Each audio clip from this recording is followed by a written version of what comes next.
On September 25th, the St. Regis Mohawk Tribe's Office of Economic Development and Akwesasne Travel gathered key stakeholders, innovators, and community members under one roof for a pivotal event, the Akwesasne Tourism Summit.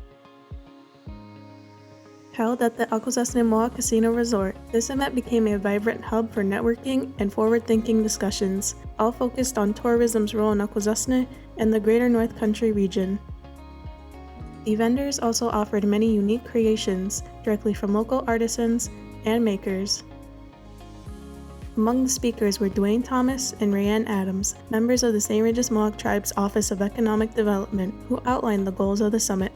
We've invited partners throughout the North Country region and Southern Ontario to come and talk about how we can support one another, how we can have more initiatives that include Akwesasne and the region and Southern Ontario, and how we can collaborate and make it more feasible for people to come visit. When we talk about tourism, we're also talking about improving the quality of life in Akwesasne by having a bigger visitor spend here in Akwesasne, and that's going to help our economy and our growth. So I'm really looking forward to everything that's happening today.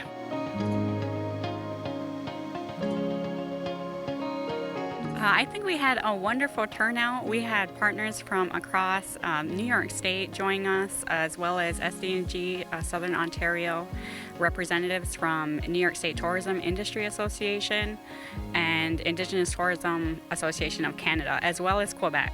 So wonderful turnout from tourism leaders and management and just community members, small business owners who are in the tourism space. I think it was a great way to connect and network and really talk about the opportunities that we have, that we're building, continuing to build with Akwesasne Travel, and how economic development can really support our local economy and our small business owners. President and CEO of the New York State's Tourism Industry Association, Bob Provost, discussed how tourism can fuel economic growth for Akwesasne and its neighboring areas. I think it's critical that we recognize, particularly in the North Country, that we can't operate as silos.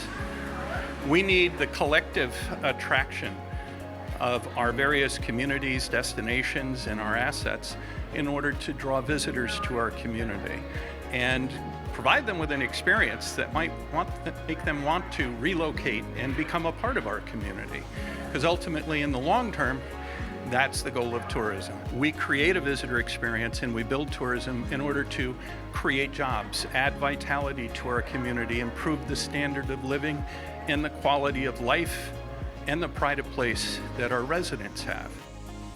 With the rise in demand for authentic Indigenous tourism experiences, opportunities for collaboration and partnership are on the rise throughout the region. The Vice President of the Indigenous Tourism Association of Canada highlighted the critical role that Indigenous tourism plays in cultural growth and community development. For me, Indigenous tourism is about our people. You know, we got to make sure that our voices are being heard and we can control the narrative. So for me, making sure that we are all here and contributing to the overall tourism industry is very powerful. And not only that, but I think we have to go back to what is the economic benefits to Indigenous tourism within our communities. I think leadership needs to understand as well, and the social impact of what Indigenous tourism can do. You know, making sure that our languages are staying alive, that our culture is vibrant and, you know, maintained, and making sure as well that we can use our territories, that we can go back on a territory. So it's for mental health and building, you know, the infrastructure necessary for us to have the best life as possible within our communities. I think it's great. So that's what tourism is so powerful.